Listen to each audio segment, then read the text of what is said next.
I was in a very toxic relationship from an abusive partner. They've belittled you in every sense of the word. They've love-bombed you and made you feel the most incredible person on the planet.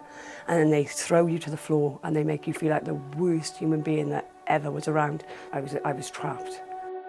I missed years of my children's life, everybody's life. They have got you hook, line and sinker. You're surviving. You're not doing anything wrong. You're just trying to survive day to day. I needed help. I needed to get out. IDVA stands for Independent Domestic Violence Advisor or Advocate. We're an independent service. We are the voice of high-risk victims of domestic abuse. I was introduced to my IDVA officer and I'm telling you now, it was the most incredible feeling on the planet. And she believed me. Do you know how powerful that word is? To be believed. To not sit and explain and try and explain this madness. She's so kind. And you need that, you know. The main goal of an IDVA is to reduce the risk. So it's about giving an individual their options, making sure that they're clear, making sure that there's clarity around everything. We're advocates, we're an advisory service. They don't just give you the support and the confidence, they actually give you all the knowledge as well that helps you to understand your situation. It's really, really, really hard to come to terms with years of abuse. And it's the first time in years I felt safe.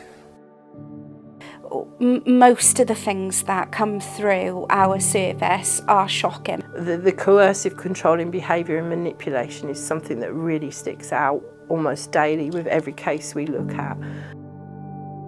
I was together for about 8-9 years. I started to be bedbound in a wheelchair. And he would do all my medication. I would wake up and he'd give me more medication and say, a whole day's gone. And that went on for weeks, and then it went on for months, and then it went on for years. And I knew it was because he was drugging me. I was told that if I said anything to anybody, then he would kill me. I was never on my own. I wasn't even allowed to have a smear test on my own. I had to account for where I went. I couldn't go anywhere. I couldn't have any time to myself. You know, of how you have to ask to wash your clothes, to wash your cleaning cloths, how you're sleeping on the floor with no light, no electric, how you're petrified, so you're not going to wake up in the morning because you feel that depressed. How do you explain the fact that you're not taking your life, somebody else is? You're losing your will to live. I'm always staunchly passionate about saying that men are victims as well and they should never ever be overlooked. I have got 4 male clients at the moment that I'm supporting and I've supported many more. I find male victims in particular, it can be very difficult for them to actually want to access support or think about accessing support because there is still that stigma there. I think during lockdown I have seen an increase of child-to-parent abuse. The parents are older parents and the child is usually an adult, and I see a lot of financial abuse in those respects or in those cases. And it's really, really sad. You know, domestic abuse is domestic abuse regardless of who it is.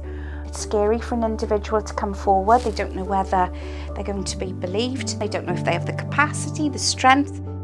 We will attempt to advocate on their behalf or support them in different forums like court, like conferences with social services. The IDVA officer took my hand and guided me into the life I dreamt of. I felt like I believed in me again. She helped me believe in me that I can do this.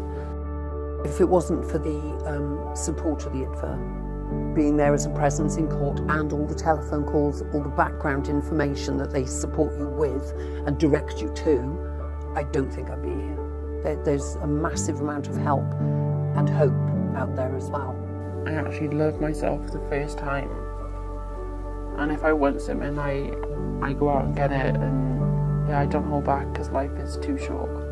I feel the healing process right through me. You know, I feel empowered. You can't do that to me anymore.